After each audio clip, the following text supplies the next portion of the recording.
A girl I've never met before changed my life and the life of thousands of other people.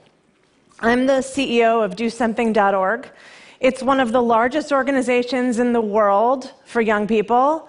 In fact, it's bigger than the Boy Scouts in the United States, and we're not homophobic.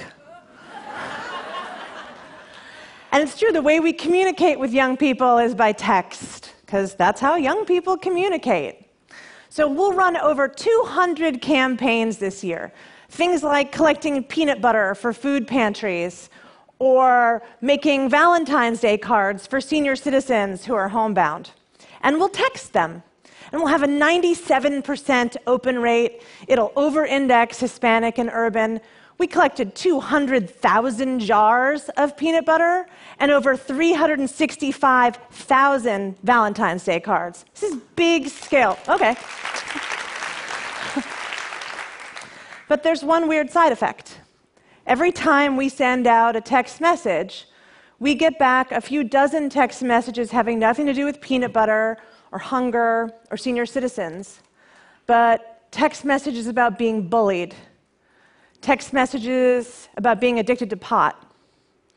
And the worst message we ever got said exactly this: "He won't stop raping me.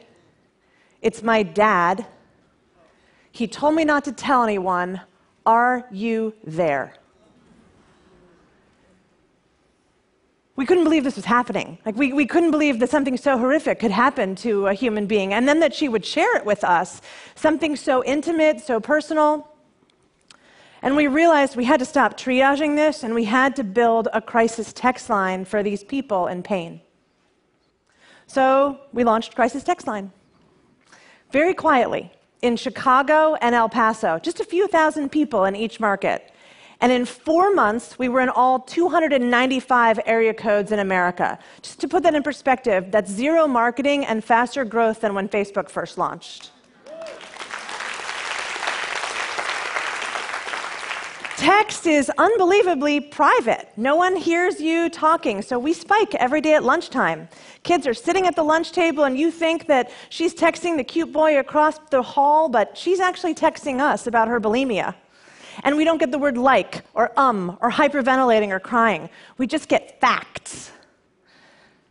We get things like, "I want to die. I have a bottle of pills on the desk in front of me." And so the crisis counselor says, "How about you put those pills in the drawer while we text?"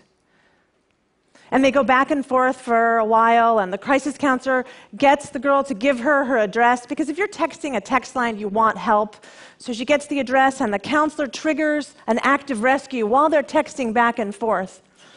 And then it goes quiet. 23 minutes with no response from this girl. And the next message that comes in says, "It's the mom. I had no idea, and I was in the house. We're in an ambulance on our way to the hospital." As a mom, that one just. The next message comes a month later. "I just got out of the hospital. I was diagnosed as bipolar, and I think I'm going to be okay." Yeah.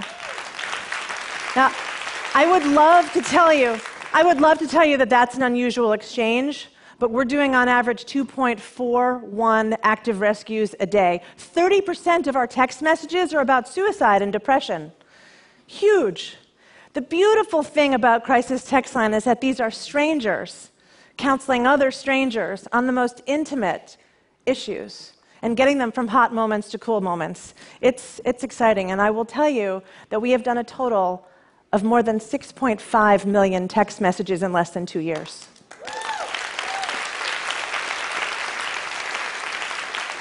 But the thing that really gets me hot and sweaty about this, the thing that really gets me psyched, is the data. 6.5 million messages. That's the volume, velocity, and variety to provide a really juicy corpus. We can do things like predictive work. We can do all kinds of conclusions and learnings from that data set. So we can be better, and the world can be better. So how do we use the data to make us better? All right, chances are someone here, someone watching this, has seen a therapist or a shrink at some point in time in your life. You do not have to raise your hand, okay? How do you know that person's any good? Oh, they have a degree from Harvard on the wall? Are you sure he didn't graduate in the bottom 10%? When my husband and I saw our marriage counselor, I thought she was a genius when she said, "I'll see you guys in 2 weeks, but I need to see you next week, sir." We have the data to know what makes a great counselor. We know that if you text the words numbs and sleeve, there's a 99% match for cutting. We know that if you text in the words MG and rubber band, there's a 99% match for substance abuse. And we know that if you text in sex, oral, and Mormon, you're questioning if you're gay. Now, that's interesting information that a counselor could figure out, but that algorithm in our hands means that an automatic pop-up says 99% match for cutting. Try asking one of these questions to prompt the counselor.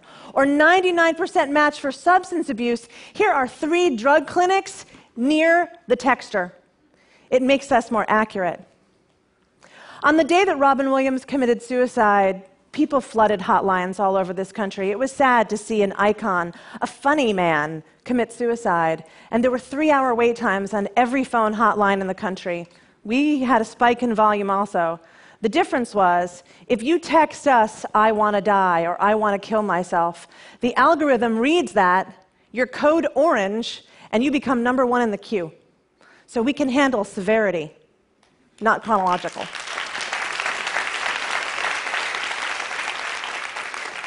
This data is also making the world better, because I'm sitting on the world's first map of real-time crises. Think about it. Those 6.5 million messages, auto-tagging through natural language processes, all of these data points. I can tell you that the worst day of the week for eating disorders, Monday. The worst time of day for substance abuse, 5 a.m. And that Montana is a beautiful place to visit, but you do not want to live there, because it is the #1 state for suicidal ideation. And we've made this data public and free and open. We've pulled all the personally identifiable information, and it's in a place called crisistrends.org. Because I want schools to be able to see that Monday is the worst day for eating disorders, so that they can plan meals and guidance counselors to be there on Mondays. And I want families to see that substance abuse questions spike at 5 a.m.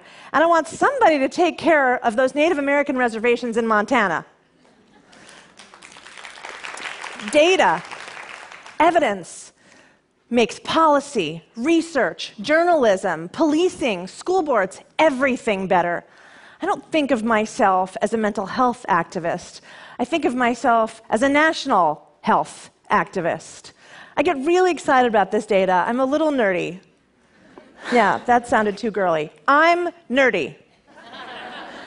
I love data.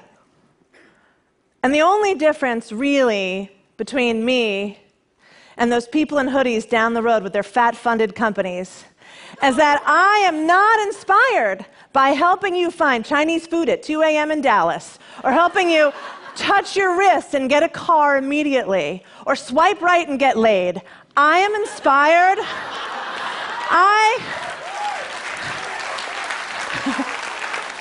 I want to use tech and data to make the world a better place. I want to use it to help that girl who texted in about being raped by her father.